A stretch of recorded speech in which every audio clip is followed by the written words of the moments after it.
Jessie Stevens. Welcome to the show. Thank you for having me. I'm such a fangirl of yours. I don't think you know this. I love your books. I love your podcasts. I'm literally just like, this is such a moment for me. So I'm so Oh, appreciative of thank you you. taking the time.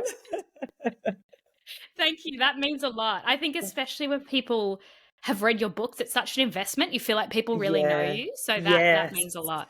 No, they're winners. For those listening who don't know Jessie, so Jessie is mum to Luna and wife to Luca and the executive editor at Mamamia. She hosts Mamamia Out Loud, Cancelled, and most recently The Baby Bubble. And as I said, she's an author of the international best-selling book Heartsick and the #1 best-selling book Something Bad Is Going to Happen. She's a writer, producer, and a regular on ABC Radio and Channel 10's The Project. It's literally a mouthful. I'm like, what do you do? Very impressive, my dear. Thank you. No, I'm really pumped to get you on the show to really pick your brain about, I mean, you're out there all the time, I guess, in media, also speaking to people. You're a mother yourself. I want your perspective on a number of things. So I'm so excited to shoot the breeze with you on a couple of topics. But I feel first up, it would be remiss of me not to ask you about your journey. And I guess more specifically, was there something that kind of shocked you or that you didn't expect that sort of comes to mind immediately when you think about your parenting journey, like something that you could never have prepared for? Oh yeah, this is what I tell my friends who are pregnant and are asking all about the next stage. Before I had a baby, I would see women in particular, say women in the media or women that I admired, have a baby and in my mind disappear. Like I would go, oh, but they were doing all of these incredible front-facing things. Where did they go? They must have fallen out of rotation on whatever they were doing. How disappointing. Like that scared me. And then when I had my own baby, I looked around and realized that what these you might not see is that had actually been a choice. That wasn't something that for a lot of those women was inflicted upon them. I'm not saying that it's a choice made in a vacuum, but I assumed that those women regretted having stepped back, and every one of those women that I've actually sat across from and spoken to are really happy.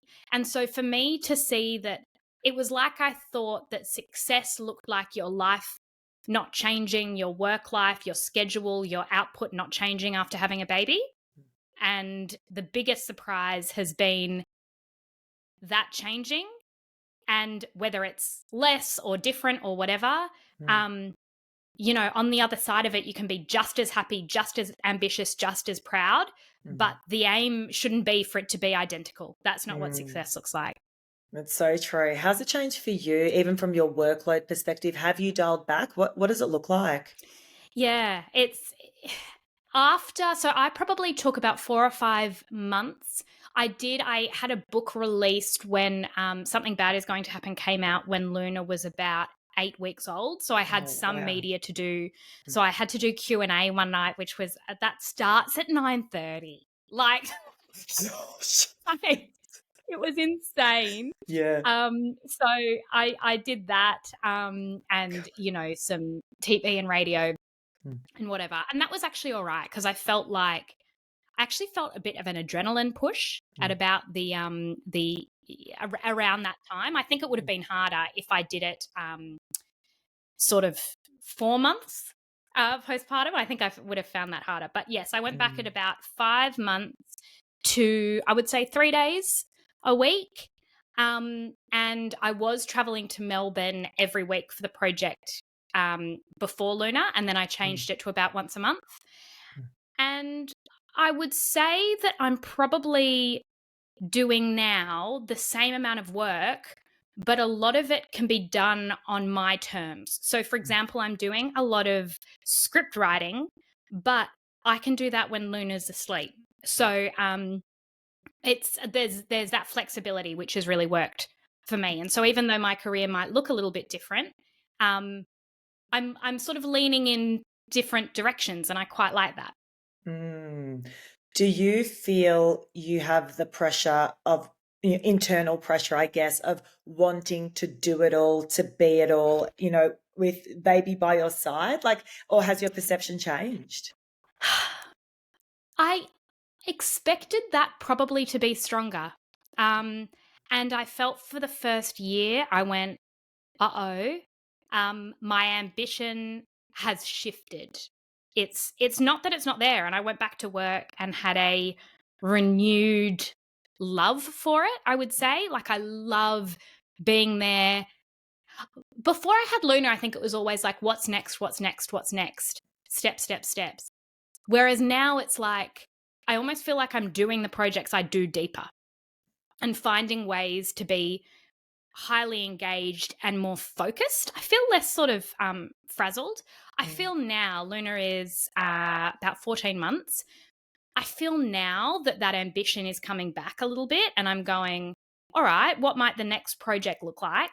But yeah, it's not like going at a million miles an hour. My idea of success and failure has certainly changed. I hear you. I'm curious, obviously, being in the public eye, have you ever come across, I guess, the naysayers who say she just had a baby? Like, why is she trying to do all these things? Shouldn't she be at home with a baby? Like, have you come across that? And what is your take on that? Oh, yeah. Certainly have. And look, the main one I probably get, it's funny, right? Because people see a very small amount of your actual day. And I think it's a perspective that I apply to a lot of influencers or media personalities. You might think you know what their week looks like. You absolutely don't. So I reckon I look like I do a lot more work than I do. Because so much of it's filmed. It's like I do podcasting and I'll go in for a day and I can record 4 podcast episodes and they will drop throughout the week. It looks like it's all I do. But in fact, I'm spending days at home with Luna. What I've found hard about that sort of front-facing element is I'll share a story or an example of something that's happened to me. So I had a lot of issues with feeding in the first, it was probably really defined our first year was that Luna has been really slow to put on weight. And that was really stressful, and it was something that I shared, and the community and people saying, oh my goodness, I did this and my baby was a failure to thrive and she didn't put on weight. That was really helpful. But what you can't control is the opinions of some people who every time I put up a picture of my baby would say, and I would get comments going, she looks malnourished. She looks like you're not feeding her properly. Someone said, I remember I got a comment saying, Jessie's so obsessed with breastfeeding, this baby clearly needs formula. That wasn't true. Even if it was, it was not appropriate for someone to comment on it. Yeah. But it comes exclusively from other women. And it is this, I don't know, this ownership over your child as though you don't know what you're doing or you would ever want to harm, your baby. I just accept everything I see online. I go, they love that baby more than anyone in the whole world loves that baby, and they're making the right choice. So 100%. Anyone who comes in with a comment like that's their own insecurity or, their own boredom perhaps. And does it bother you, or you try not to let it bother you? How do you deal with it? Yeah, that did. And in fact, it's really changed how much I share. So I, at first, would share pictures of Luna, and I still every now and then do, but not nearly as much as I would if I trusted the internet. And I don't, because people can jump on and say whatever they like about me, like mock my appearance or what I say or whatever. Easy, doesn't bother me. My baby didn't choose to be criticized by a stranger, and I will protect her at all costs. And it's a shame because I feel like, especially with the podcast communities that we've fostered, these people are my friends. Like they really feel like my friends, and Yeah. they've been invested. They knew me before I had met my husband, and so they've been with me for this whole time. And I'm like, I genuinely believe that 95% of people would love if I shared things, but I won't do it to her because of those few that that would comment on her. Like, it just makes me feel sick to think strangers have an opinion. Oh, yeah, it hits different when it's to your children, that's for sure. It's like Mama Bear Yeah. comes out, Yeah. don't go there. What I wanna know is your perception as to whether we have sort of there's different expectations still in society around the mums versus the dads. So you've just given an example, and what's really interesting is the feedback has been from mums, which is Yeah. ruthless to a mum, right? Yeah. So, but I'm curious. I mean, more recently in the media, you would have seen that Steph Claire Smith was criticised for taking her son to the gym with her, and she came out and sort of did this, I think, very articulate sort of, I guess, yeah, little video around guys back right off. Similarly, when she went away to London to do some work there, it was like, oh, you went away without your baby. Meanwhile, her husband's away with friends, and he absolutely deserves to be and enjoy that time with his friends. However, there doesn't seem to be the same feedback on him. Do we as a society have different expectations between mums and dads?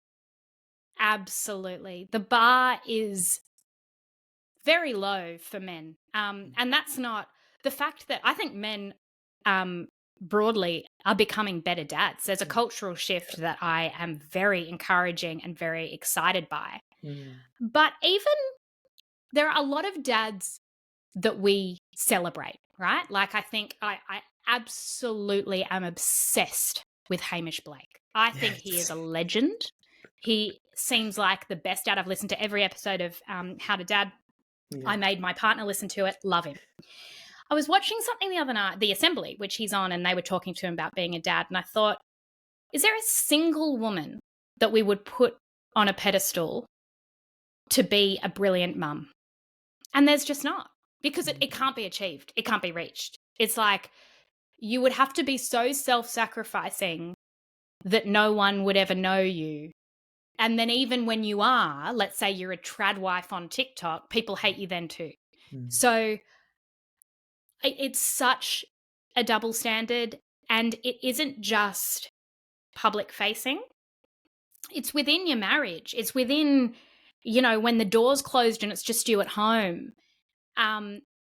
It's so difficult to explain, even with the, Luna struggling to put on weight and solids and all that kind of stuff. I feel this internalized pressure that my husband doesn't, because when we go to the doctor to talk about it, the doctor looks at me, and I'm the one who's, in charge of making sure that baby puts on enough weight. There are just examples like that it's such a double standard. And we're not going to get that sort of equality until, and isn't it awful? It is that it feels like a lot of it's coming from other women. And I think that's because of our insecurity about our own decisions, because there's no right decision. No, it's amazing, isn't it? We've come leaps and bounds in so many ways with, equality and really, trying to get the right gender balance in our execs teams and all of these, great things that have been put up. But fundamentally, how do you change society norms? And I think, hopefully with generations to come, like down the line, it will continue to change more and more. But I do wonder, I mean, the mental load's a massive thing, right? We talk about it all the time particularly on average on the mother. So what are your thoughts? Do you think that will it ever change? I think, for example, like you said, the guys, the dads, again, we're stereotyping, but the dads, for example, are standing up and a lot more hands-on than the generation before. But do you think that's the mental load is just implicitly always going to be borne by the woman? I don't think so. I don't think it's inevitable. But there are certain things I've been really surprised by, and it's hard to know how much is biological and how much is socialized. There's this weird thing so obviously in our case, I have Luna, I take those months off, and to Luna and to me, we're the same person. Like, we were the same person for 9 months, and then you have this transformational experience. And then I go back to work and I feel this push-pull that I've heard every woman I've ever met talk about in terms of wanting to be in two places at once, feeling like you're letting your baby down by being at work, feeling like you're letting work down by, rushing out the door to pick up your baby. And my husband doesn't feel that. And that's been a real, it's been a bit of a pain point. And then I've had to interrogate that and go, do I want him to be as tortured as I am? Or do I want him to feel this anguish? And I don't necessarily. Like, I don't think having both of us feel that anguish would necessarily be helpful. And I found the feeling side surprising, because if my husband said tomorrow, if he said I want to take 6 months off and look after Luna, I think I would love that. But I would also feel grief about not doing that. So I think this is why it's so hard, because a lot of mums and dads don't feel the same as each other. The mental load in terms of buying the baby's clothes or doing the food or, getting up in the middle of the night, none of that is determined by gender. Like, I think there is absolutely a way for it to become more equal. And we've got to check in. I had this advice from someone who's got older kids, and she said, even if it's every month, sit down and over communicate and say the thing that's pissing you off, because otherwise resentment will bubble. But it's a constant negotiation about what each of you are doing, because very, very easy to take it on. Oh, absolutely. It reminds me of a conversation that I had on the podcast with Sean Zepps, and he's a beautiful gay dad. And I said to him, is this a thing for you guys? Like, did you find you had baby and you're like, oh my gosh, it's all on me or it's all on my partner? And he was like, no, we checked in every month. We both knew exactly what we had to do. And I was like, we can definitely take some lessons from same-sex couples, for example, where they've kind of come into it and gone, there is no difference between we're both working parents, and we both, lean into the task that perhaps we know we're better at or we enjoy more, and we make it work. And so I think it's an active decision. And they don't have a blueprint necessarily.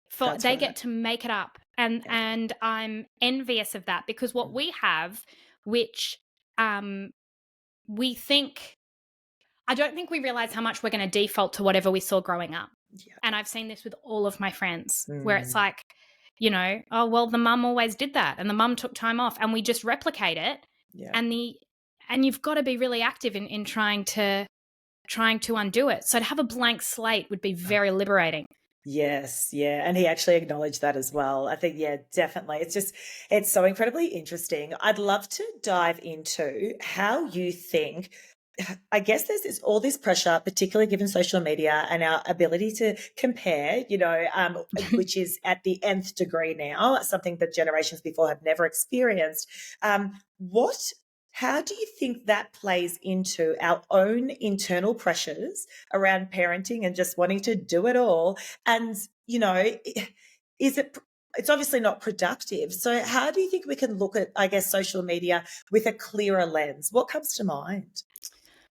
Oh, I find this really hard, because on the one hand, I have found some spaces of social media very helpful in terms of learning how to do certain things or knowing what's normal. So if I'm on, TikTok probably knew I was pregnant before I did, and it was serving me particular content. And I actually find it great for picky eater. The algorithm knows I have a picky eater. It will give me 50 ideas that my mum never had access to. It will, certain toys, certain games, all of that. I have stuff pop up about language and how to speak and practice new words and stuff. I love learning. I have found this period so intellectually stimulating. So I think that's a really good thing. On the other hand, the comparison is difficult to not take too personally. If you've got a child who has never eaten everything put in front of them, then, the videos, the highly stylized, produced videos of here's my baby having kale and broccoli and blah, you just go, what am I doing wrong? Yeah. The thing that helps me is spending time with actual parents in my actual life and having your mother's group and, mates who you can message and they'll say, my baby has not eaten a vegetable in 18 months. And you're like, okay, all right, good. This is normal. This is fine. And trying to kind of, ignore that other stuff. But I find it I've spoken about how during pregnancy, the algorithm just wanted to tell me about parental regret. And it was all about how bad parenting is and how hard it is, which it can be hard. But the pendulum has swung so far in terms of us being ruthlessly honest with each other that we've made parenting look really bad.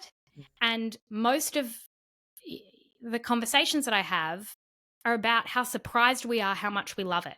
So that's the other thing is I understand why we do that, but I wish there was more stuff going, this is fantastic and I love it and this is a lot of fun. Do you think it's because, bad news, stressful news, all of that kind of sells, like people kind of buy into it? What do you reckon? The big thing is probably that when you are talking to an audience, you don't know who that audience is. And I'm very conscious of this.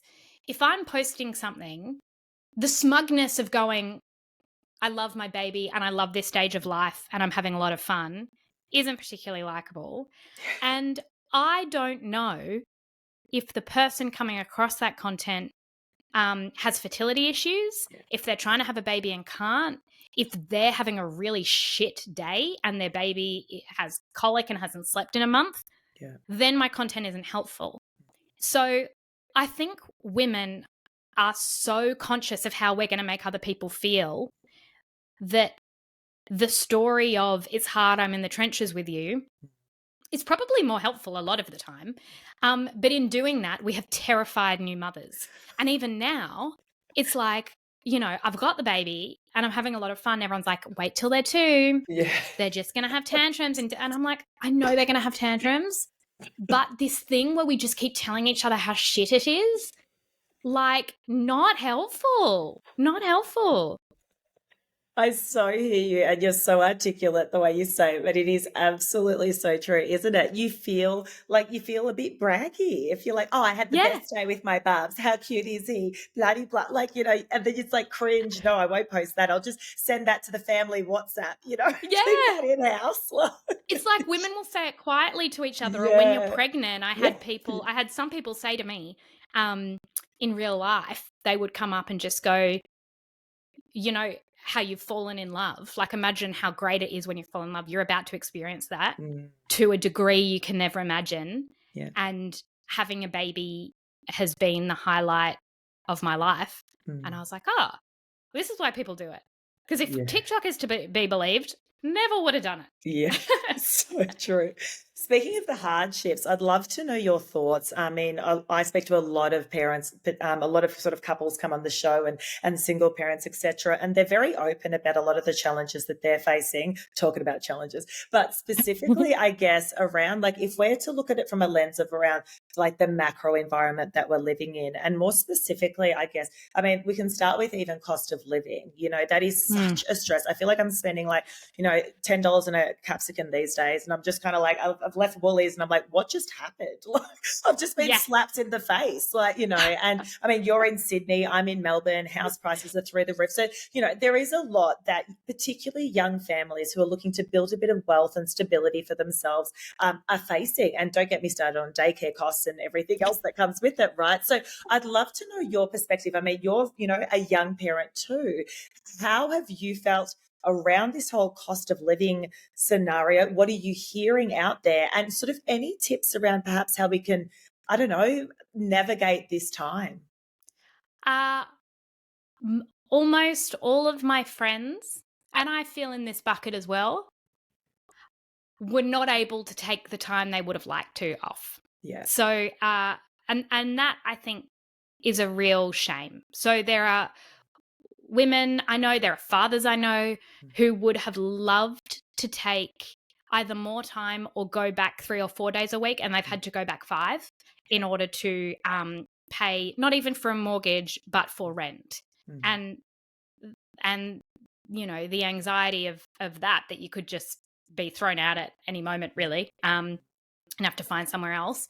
Trying to find my twin sister lives in a 1-bedroom apartment, and their baby is now nearly 9 months, and they can't get on top of sleep because there is nowhere else to put the cot that isn't in their room.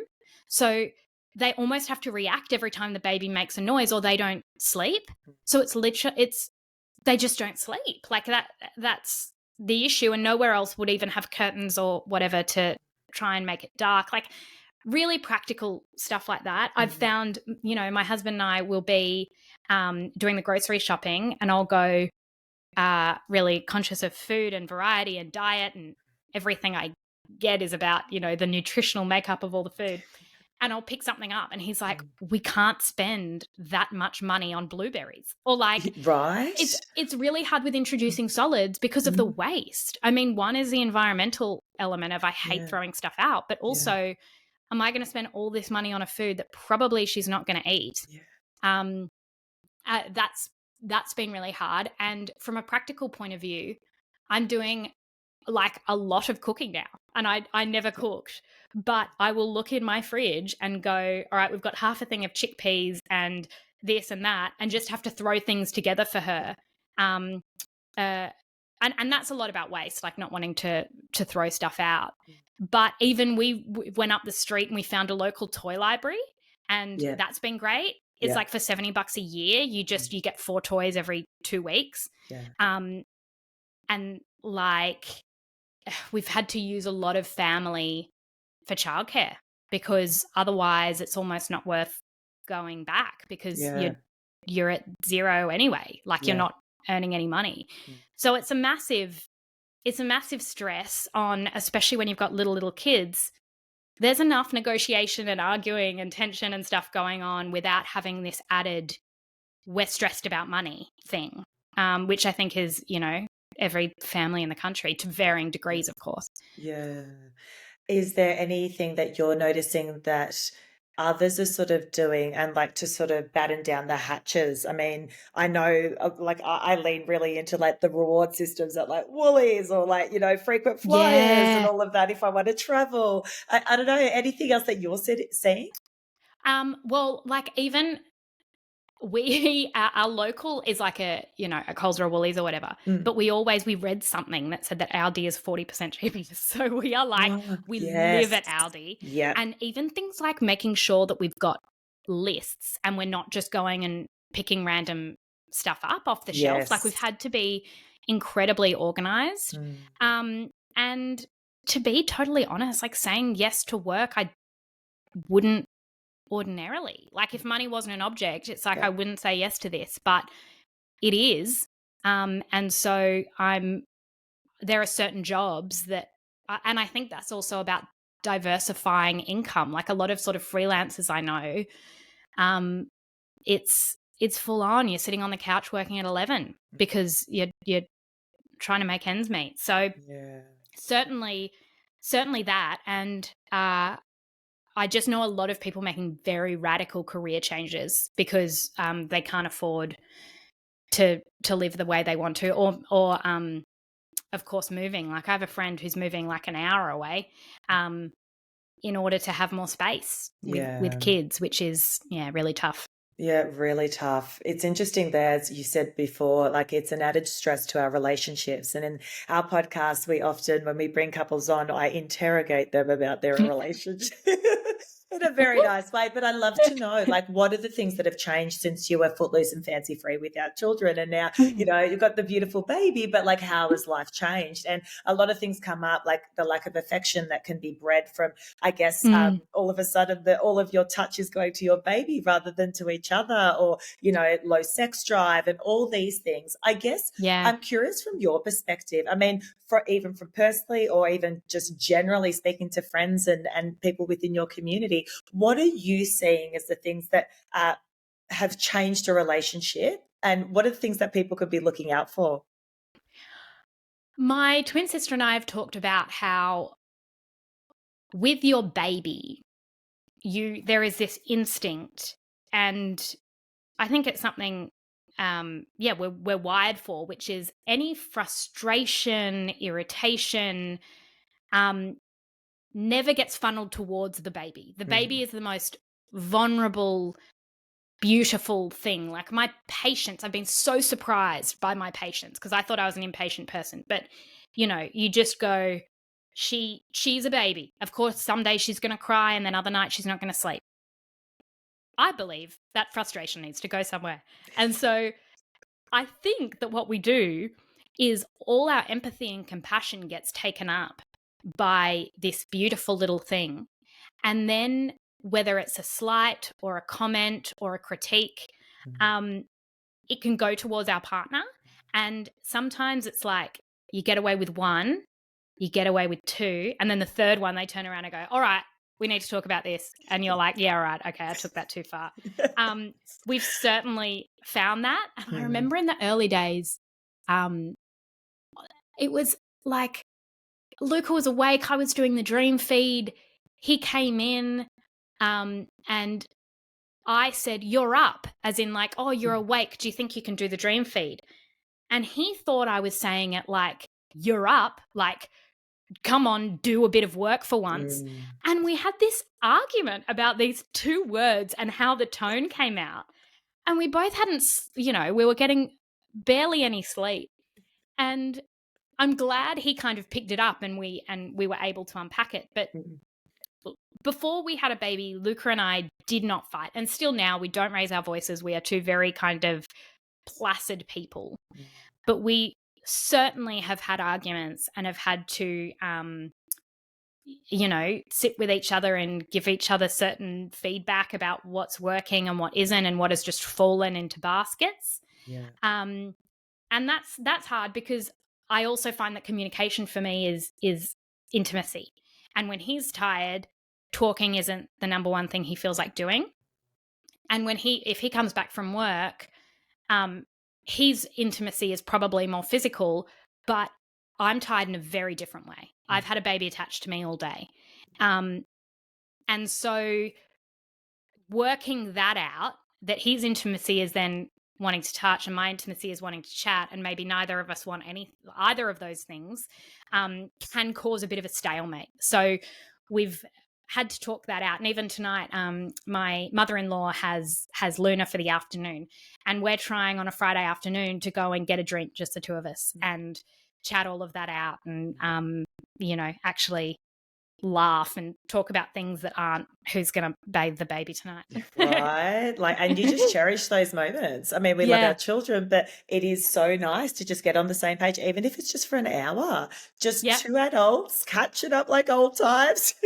Exactly. Having a drink. Yes. No, I love it. Well, it's been an absolute pleasure, as I knew it would be, speaking with you, Jessie. And I'd love to know, I ask all of our guests this final question. So how has parenthood changed you as a person?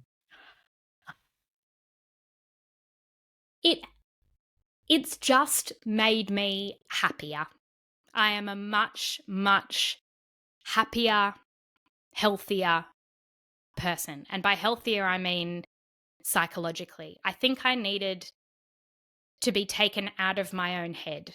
And that's what parenting has done for me. It has taken me to a totally new place. I don't ruminate like I used to. I have a different perspective and a clearer value system. And I cannot believe how much happier I am. And I wish I'd heard more about that. before Yeah, I I literally had got a chills baby. as you said that. Like that was so beautifully said, and I think so many of us listening could sit there, sort of resonating a whole heap with what you just said then. So thank you again, Jessie. Now, can you tell everyone what's next for you and where can people Yeah. find you? You can follow me on Instagram. I'm Jessie Stevens 90.